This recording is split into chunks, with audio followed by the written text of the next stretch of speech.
Oi, galerinha! Na nossa aula de hoje a gente vai ver tudo sobre energia, tá? Porque na natureza nada se cria, nada se perde, mas tudo se transforma. E assim acontece com a energia também. Falando das fontes de energia, nós temos duas fontes de energia, as renováveis e as não renováveis, tá? As fontes renováveis, elas não se esgotam, elas se renovam. Por isso a gente chama de fonte de energia limpa, por exemplo, o sol, o vento, a água do mar. Já as fontes não renováveis, elas não se renovam e o seu uso é finito. Agora a gente vai falar um pouquinho sobre a energia cinética, que é a energia dos movimentos, tá? A gente considera que o corpo ele esteja em movimento, então a gente tem que levar em consideração duas coisas muito importantes, que é a massa desse corpo e a velocidade que esse corpo tá, já que é uma energia que atua somente quando há movimento. Se não há movimento, a energia cinética ela é nula, tá? E aí a gente consegue calcular essa energia cinética através dessa fórmula aqui, ó. Que M é a massa, então a massa do corpo multiplicado pela velocidade que o corpo está elevado ao quadrado dividido por 2, tá? Então a gente consegue, através dessa fórmula, calcular a energia cinética que está atuando em um corpo. Lembrando que qualquer energia que eu for falar aqui, a unidade de medida vai ser Newton ou Joule, tá bom? Bom, falando agora um pouquinho sobre a energia potencial gravitacional, nós temos... sobre energia... Agora falando um pouquinho sobre a energia potencial, nós temos duas energias potenciais que elas são estudadas separadamente, tá? Que é a energia potencial gravitacional e a energia potencial elástica.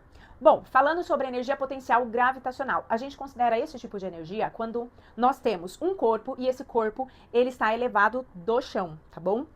Então, por exemplo, este meu canetão aqui, ele está elevado do chão. Então, ele tem uma massa, tá? Nós temos um corpo que tem uma massa. Nós temos a gravidade, que atua aqui no nosso planeta Terra, que a gente arredonda para 10, tá bom?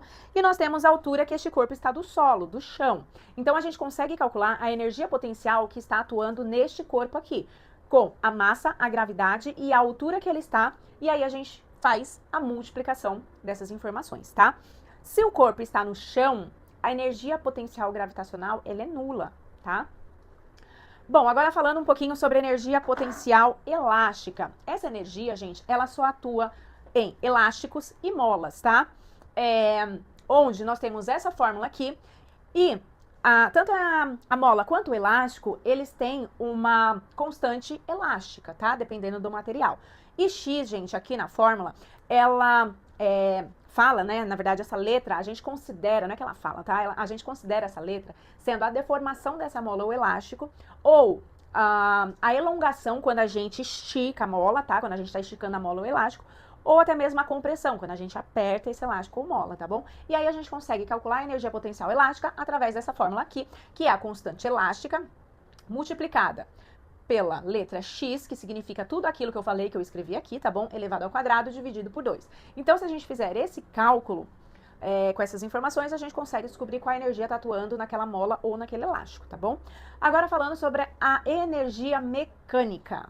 A energia mecânica nada mais é do que a soma das energias, tá? Em um determinado sistema, a gente não pode falar que está ocorrendo apenas um tipo de energia. Por exemplo, quando eu pego uma caixa, levanto essa caixa do chão, nós temos dois tipos de energia atuando sobre essa caixa, tá? Então, se essa caixa está no chão, a gente está levantando, primeira coisa, energia cinética, porque nós temos uma caixa que tem uma massa e nós estamos movimentando, tem velocidade. Segunda informação, existe uma outra energia, né? Se a gente está levantando essa caixa do chão, nós temos a energia potencial gravitacional que eu acabei de mencionar. Por quê? Porque essa caixa está elevada do chão, então tem uma altura. Então nós temos duas energias atuando na mesma situação. Então a gente pode falar que a soma dessas duas energias, desse exemplo que eu acabei de dar, que é a energia cinética do movimento da caixa, mais energia potencial gravitacional, que é a elevação dessa caixa, se a gente somar essas energias, nós vamos obter exatamente a energia mecânica, tá? Mas, gente, essa energia potencial que eu falo não é só gravitacional, ela pode ser elástica também. Então, a gente pode falar que a energia mecânica é a soma das energias de um sistema, tá? De um exemplo qualquer, ok? De uma situação qualquer, tá? E nós podemos falar que essa energia mecânica, ela é igual à energia cinética somada à energia potencial, podendo ser a gravitacional ou elástica. Bom, e é isso. Então, vem comigo que tá aí explicado.